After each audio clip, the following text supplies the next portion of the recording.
I am all packed and ready for my camping trip to Cornwall. I am so excited, but first I have to make a very long 2-hour journey across to the other side of London to pick up my van, but I feel like the holiday starts now. We had to travel to basically Heathrow, which was actually fine because it was mainly on the Piccadilly line, and then we picked up our van and headed on the road, and it was just such a cute little van, and it was a few hours drive to our first campsite, which was just at the edge of Dartmoor National Park. This campsite was probably my favourite. It was called Hertford Bridge Park, and I would 100% recommend. I would definitely go back again. The staff were lovely. It was really small. This is the warden just showing us to our pitch, which is just so cute, and she was like checking in on us every day, which is so nice. And there's a little stream that runs right past the campsite, which is so lovely. Good morning. It is the first morning that we have woken up after a night in our camper, and not gonna lie, I didn't have the best night's sleep. We are camped right next to a river, which is honestly beautiful, but it was quite loud. It's quite a loud river, so yeah, I feel like I just need to get a bit used to the noises, you know, when you're like sleeping in a new place and it's like a bit different. But yeah, it's really cute. We've just had our breakfast and a coffee, and now I'm gonna get ready and we're gonna go out for a bit of a hike. It's going to be really hot today, so we're not gonna go too far too long, but there is a walk relatively close by, so yeah, I'm excited. I found a route on All Trails that actually went past our campsite, so we started the route kind of partway around, but it actually worked out really well because we kind of did the uphill bit first, and then we actually took a bit of a detour to check out the Long Timber tour, which I'm so glad we did because it was this lovely little river spot. There was even 2 older women having like champagne sat in the river having a chat. I just thought it was so cute, so we decided to make a pit stop and have our lunch here by the river because it was just so scenic and so lovely. We then headed back onto the trail, which took us out into like open fields, so we did a lot of walking past lots of cute little sheep, and then it was heading back down to the campsite where there was a very refreshing dip in the river waiting for us.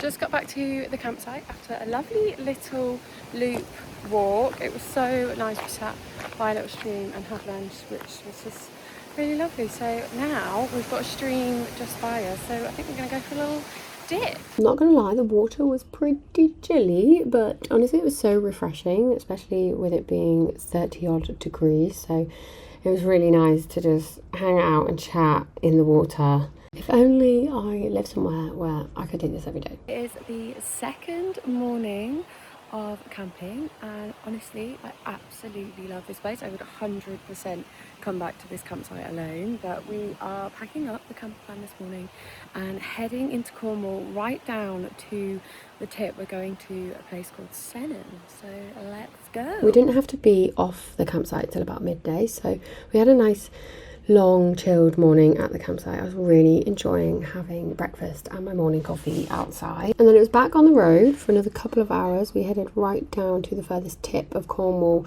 to a place called Sennan, and again it was just such a beautiful day. We parked up our camper and basically went straight down to the beach. The campsite was definitely more of like a mainstream campsite. It was a lot bigger and a lot busier, so I wasn't really feeling the campsite itself, but the beach was absolutely 10 out of 10. We started to walk over the coastal path to Sennan Beach itself, but it kind of looked quite similar to the beach that we were on in the first place, so we didn't get that far and we turned back and went to just chill at the beach that was at the bottom of our campsite. We made some dinner in a pan before we headed down to the beach, so we just sat and ate that and watched the sunset, and it was just so lovely chatting and getting silly, and yeah, it was a lovely evening. Just arrived at the most gorgeous secluded beach. We literally had to traverse down the mountainside to get here, which borderline slightly sketchy, but you know, we made it. And it's a nudist beach, so we're getting a show, but that's all fun and games. We chilled at this beach for a few hours. It was really lovely. It's such a gorgeous beach, it doesn't even feel like it's in the UK. And I ended up doing a bit of drawing, which was really nice. It's something I don't do enough, but it was enjoyable to just draw what was in front of me. And then because I'm a creature of habit, we had to have lunch on the beach again, which was really nice, before we headed back up to the top and we had to drive to our next campsite. We set up camp and then headed down into St. Ives for a classic fish and chip tourist dinner. The weather wasn't that great, but it just felt wrong to not get an ice cream, so we did that and then walked back home again. Honestly, I think I've been converted to living in a van, because waking up and opening all the doors and just sitting in bed and having a coffee is so nice.